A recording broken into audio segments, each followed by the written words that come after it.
We are taught from an early age that caring is a virtue. Care deeply about your grades, care about your appearance, care about your reputation, care about being liked.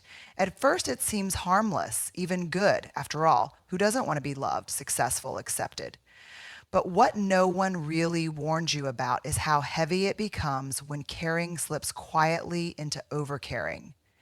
Suddenly, the opinions of others don't just matter, they define you. Your worth gets tied up in things you can't control, like how someone perceives a comment you made or whether a project is received with applause. It's a quiet kind of exhaustion that builds, a weight that's invisible but real. Overcaring tricks us into thinking we can control outcomes. If I just work harder, say the right things, never show weakness, then everything will go perfectly, right? Spoiler alert, it won't. Life has its own chaotic wisdom, and no amount of people pleasing or overthinking can put it on a leash. But when you're trapped in the cycle of overcaring, you don't know that. You think one more tweak, one more apology, one more sleepless night of worrying, and then finally you'll be enough. It's a treadmill that never stops. The faster you run, the faster it spins. The cruelest part is that overcaring disconnects you from yourself. You get so used to surveying the room for signs of approval or disappointment that you stop checking in with your own gut. Do I actually want this? Do I actually believe this? Those questions fade into the background. Your inner compass gets buried under the noise of everyone else's expectations. And when you finally realize you don't even recognize yourself anymore, it's terrifying, but it's also the first crack of light coming through. Overcaring wears so many masks: perfectionism, control, chronic guilt, emotional exhaustion. It's the email you rewrite 5 times so no one misinterprets your tone. It's the outfit you change twice before leaving the house, worried someone might judge you. It's the restless nights lying awake, replaying a conversation in your head, wondering if you offended someone without meaning to. It's death by 1,000 cuts, little everyday betrayals of yourself in the name of being good enough. What's dangerous is how praised overcaring can be. In workplaces, it's often mistaken for commitment. In friendships, it can be mistaken for loyalty. In families, it's labeled as being the responsible one. No one sees the cost, the anxiety attacks, the depression, the quiet voice inside you getting smaller and smaller. Overcaring is a socially acceptable form of self-abandonment, and we often don't realize we're doing it until it hurts too much to continue. There comes a moment, usually born from exhaustion or heartbreak, when you just can't do it anymore. You hit a wall. You realize that no amount of caring, fixing, managing, or perfecting will guarantee safety or approval.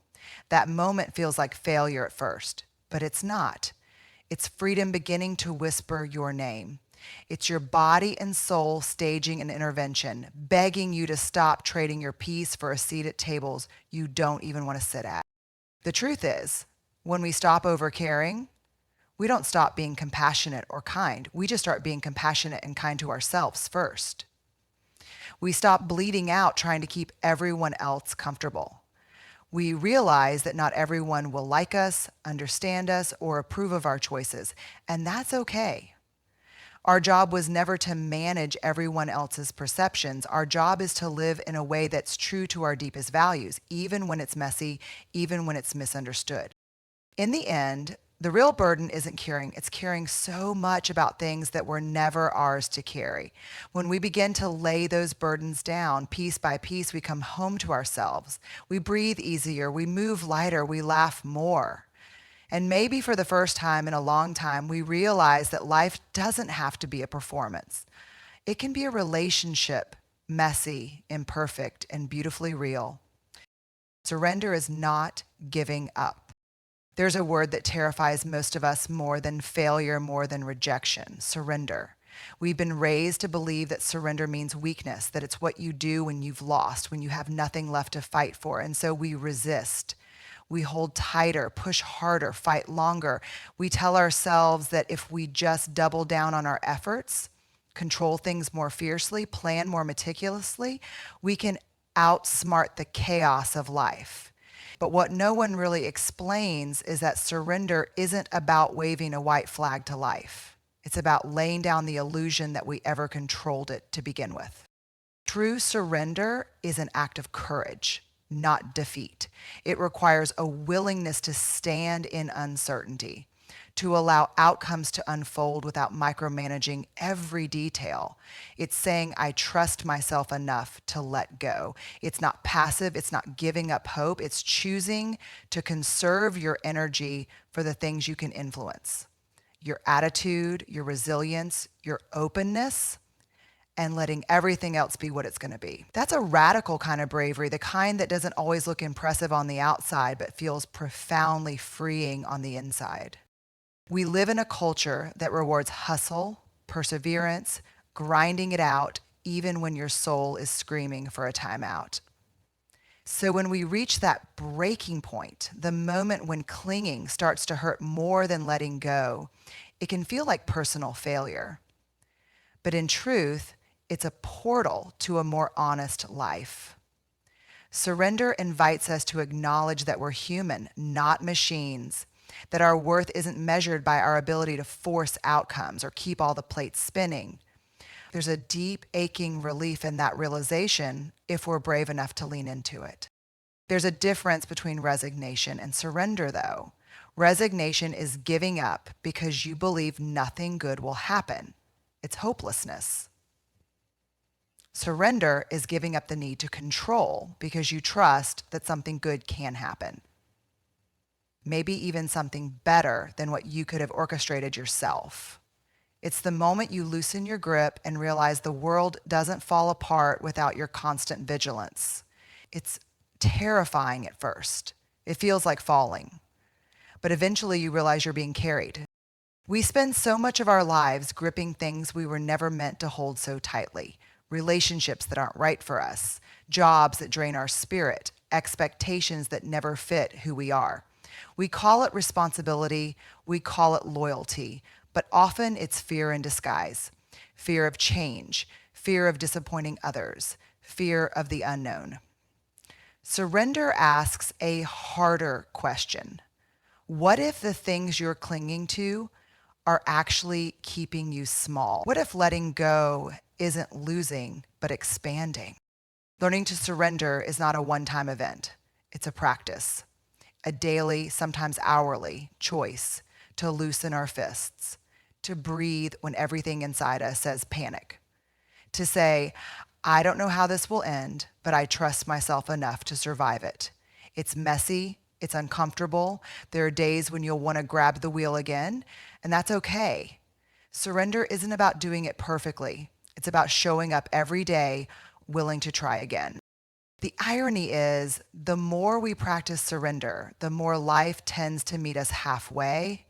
Opportunities come out of nowhere, relationships deepen, peace sneaks in through the back door. When we're not busy force-feeding the script we thought we needed, the real story has a chance to unfold. One that's often richer, deeper, and more aligned than anything we could have manufactured through sheer willpower. Surrender doesn't mean you stop dreaming or stop caring or stop trying. It means you stop believing that your value is attached to the outcome. You show up, you do your best, you love big, you risk being seen, and then you let go. You trust that what is meant for you will find you, and that even if it doesn't look the way you imagined, it will be enough. You are enough. The power of authentic living. Currently in our history, license put us into this confessory of, I'd like you to be like Demi or OJ, butter required. Often, we perform sexual masks that are made to make ourselves safe and pleasing, but not too successful. Stand out. But don't make anyone uncomfortable. It's exhausting, isn't it? Somewhere along the way, many of us start to lose touch with who we actually are beneath all the roles we play. We wear masks, not out of deceit, but out of survival. It feels safer to be who the world wants us to be. But authentic living invites a different path, a braver one. It asks, What would happen if you stopped performing and started just being? Choosing authenticity is one of the most radical acts of self-respect there is. It's choosing to be seen, not the polished version, not the curated highlight reel, but the messy, complicated human version. And make no mistake, authenticity doesn't guarantee applause. Sometimes it guarantees the opposite. People may not always like the real you when you show up without the mask. But that's the point. Authentic living filters your life. It sorts who belongs with you and who doesn't. It's not rejection. It's realignment. It's making space for people and opportunities that are meant for the real you, not the version you used to perform. Authenticity is deeply uncomfortable at first because it asks you to let go of control. When you're being real, you can't manage everyone's opinions anymore. You can't spin yourself into something you think they'll like. Instead, you're left with the vulnerable, terrifying truth. Some people will misunderstand you. Some will criticize you. Some will leave. But here's the magic. When you stay true to yourself through all of that, you realize you can survive it. You realize you're stronger than the approval you used to crave. You realize you don't need permission to be who you are. Living authentically also means living in alignment with your values, not just your image. It's easy to curate a life that looks good from the outside while feeling hollow on the inside. It's easy to chase what everyone else says you should want, the job, the relationship, the house, and then wonder why you still feel restless at night. Authentic living challenges you to stop asking what will impress them and start asking what will fulfill me. It's slower, it's quieter, and because it's rooted in truth, it has staying power. It builds a life that doesn't just look good, it feels good. The funny thing is, when you live authentically, you stop needing everything to fall into place perfectly to feel okay. You're not living for the applause anymore. You're living for the peace that comes from knowing you didn't abandon yourself to belong. That kind of peace is unshakable. It doesn't rise and fall with your achievements. It's steady. It's yours. It can weather the storms because it's rooted in something deeper than success. It's rooted in self-trust. In a world that often profits from your self-doubt, choosing to live authentically is a revolution. It's a quiet, daily rebellion against fear.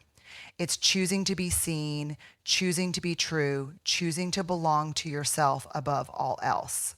And the best part, when you show up fully, when you speak and live from your heart, you give permission for others to do the same. Authenticity is contagious. It ripples out farther than you can imagine. And it all starts with one brave, imperfect, powerful choice: to be who you already are. Freedom and uncertainty. We're wired to crave certainty. From the moment we wake up, we check our calendars, our to-do lists, our email inboxes, seeking control over the day. We crave the security of knowing what comes next, where we're going, how we'll get there, and what it will look like when we do. But here's the truth. Life is inherently uncertain, and no amount of planning can fully eliminate the chaos that is always waiting just around the corner. The real freedom comes when we stop resisting uncertainty and start living with it side by side. For years, I fought against the uncertainty. I thought if I could just plan everything, if I could just anticipate the worst, I could avoid surprises and keep things under control. But that never worked. The harder I tried to control everything, the more anxiety I felt. The more I clung to certainty, the more I realized I was closing myself off to the very thing that makes life worth living: possibility. There's freedom in accepting that uncertainty is not the enemy. It's actually the doorway to our growth, our creativity, and our deepest connections. Uncertainty means you don't have all the answers, but it also means there's room to explore. It's like standing at the edge of a cliff and feeling the wind on your face before you jump. It's terrifying, but it's also where the magic happens. When you stop needing to control every outcome, you open up to the possibilities that you might not have even known existed. What if the things you can't plan for are the things that end up shaping you in the most beautiful and unexpected ways? Fail. The fear of uncertainty often comes from the idea that without control, we will fail, or worse, be left behind. But the truth is that control is often an illusion. Life has a way of reminding us that we can't predict everything, and that's where real strength comes from. Resilience doesn't come from knowing what's going to happen next. It comes from knowing that you will be okay no matter what happens. It's the trust that even when the road twists and turns, you can adapt, learn, and move forward. Freedom is not in the absence of uncertainty. It's in the ability to embrace it with a sense of peace, knowing that you can handle whatever comes your way. There's something profoundly liberating about surrendering the need for certainty. When you let go of the need to control outcomes, you stop living for the future and start living for the present. You stop waiting for everything to align perfectly before you take action. You step into the messiness of the unknown and trust that you'll find your footing. In that space, you discover a deeper sense of trust in yourself. This doesn't mean we stop planning or stop preparing or stop having goals, but it does mean we stop living as if the only way to be okay is to have everything figured out. It means we let go of perfectionism and open ourselves up to the lessons that come with uncertainty, because life in all its unpredictability is constantly offering us opportunities to grow. And freedom comes when we stop fighting what we cannot control and start dancing with it. And when we allow ourselves to thrive in the unknown, we unlock a sense of freedom that makes everything else feel lighter. We stop waiting for the perfect moment because we realize that the moment we have right now is already perfect enough. Alignment over achievement. We live in a world obsessed with achievement. From childhood, we're taught to measure our worth by our accomplishments, the grades, the promotions, the milestones, the accolades. It's easy to get caught in the current to believe that success is the ultimate goal. But somewhere along the way, many of us realize that even after we've ticked all the boxes, even after we've crossed off everything on the checklist, we still feel restless, unfulfilled, and sometimes even lost. This is where the shift happens. True fulfillment comes not from achievement, but from alignment. It's about living in a way that honors who we truly are, not just what we can produce or accomplish. Achievement is an external marker of success, something we can measure and compare with others. But alignment is different. Alignment is internal. It's a feeling. It's the deep, peaceful knowing that you are living in harmony with your values, your truth, and your purpose. When you're aligned, you don't need to chase the world's definition of success. You trust that when you follow your authentic path, success will find you, but it will look different than you ever imagined. It will feel right to your soul. The danger of prioritizing achievement above all else is that it often leads us away from who we truly are. We push ourselves to fit into molds that were never designed for us. We become so focused on what we should do that we forget to listen to what we need to do. This can show up in every area of our lives, in our careers, relationships, even in our own self-help. We bend and twist ourselves to fit societal standards or external expectations, only to realize we've lost the core of what makes us feel whole. When we chase achievement without alignment, we chase something that will never truly satisfy us. Alignment, on the other hand, requires courage. It requires the vulnerability to admit that you don't have all the answers and that you don't always know what the next step will be. But alignment isn't about having everything figured out.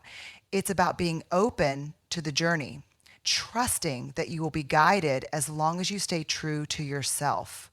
It's about slowing down long enough to listen to your intuition, to ask the hard questions, and to admit when something no longer feels right. Alignment doesn't ask you to follow a prescribed path. It asks you to carve your own. The beauty of alignment is that it doesn't require perfection. In fact, it thrives on imperfection. When we are aligned with our deepest values, we are able to embrace the messy parts of ourselves, the parts that are still growing, still learning, still figuring things out. We stop seeing mistakes as failures and start seeing them as opportunities for growth. This shift allows us to step into our lives with more compassion and grace, understanding that the journey is not about being flawless, but about being real. Alignment is about showing up as your authentic self, mistakes and all.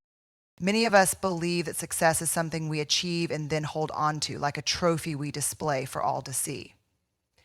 But when you live for alignment, you realize that success is not a fixed point on the horizon. It's a fluid experience that shifts with you as you grow.